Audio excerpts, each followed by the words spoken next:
اعتدال کا راستہ اپناؤ،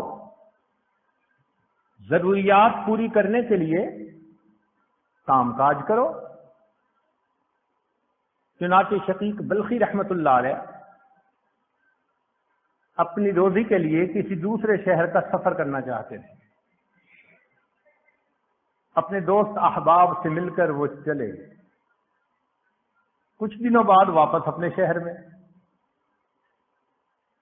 ابراہیم ادم رحمت اللہ علیہ نے پوچھا، شقیق کیا ہوا؟ کہنے لگے میں راستے میں تھا، ایک معذور چڑیا کو دیکھا، زخمی چڑیا کو جو اڑ نہیں سکتی تھی۔ ایک صحت مند چڑیا اس کے پاس آئی اور اس کے منہ میں دانا تھا،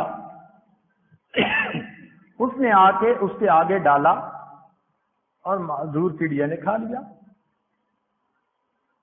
تو میں نے دل میں سوچا کہ جو پروردگار معذور چڑیا کو رزق دے سکتا ہے وہ مجھے بھی دے گا۔ تو میں وہاں سے واپس آ گیا۔ ابراہیم ادم رحمت اللہ علیہ نے فرمایا کہ دیکھو، معذور کا وتیرہ نہ اپناؤ، طاقتور بن کر محنت کرو، کماؤ، خود بھی کھاؤ، اللہ کے بندوں کو بھی کھلاؤ۔ تو شریعت یہ بھی نہیں کہتی کہ معذور بن کے بیٹھے رہو، پڑے رہو۔ جوان العمر انسان ہو اور دن کے 2 بجے تک اس کی نیند ہی پوری نہ ہوتی ہو،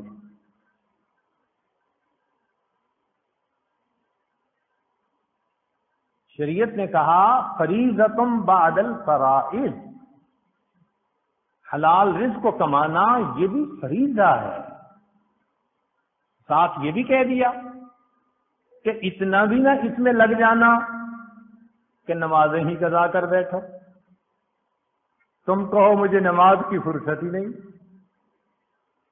تو یہ دین اسلام کی خوبصورتی ہے، اعتدال کا راستہ دیا۔ یہ ذہن میں رکھیے گا کہ پیٹ کا مسئلہ زندگی تک کا ہی نہیں، قبر کے بعد کا بھی ہے۔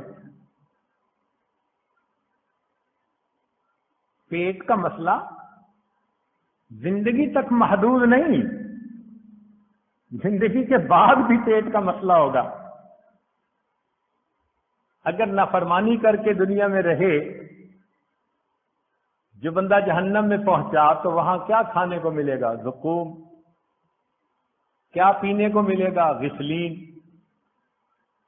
تو کھانے پینے کی ضرورت تو وہاں بھی۔ تو دنیا کی مختصر زندگی کو نافرمانی میں گزار کر اپنے لیے آخرت کے عذاب کو واجب کر لینا، یہ کہاں کی عقل مندی ہے؟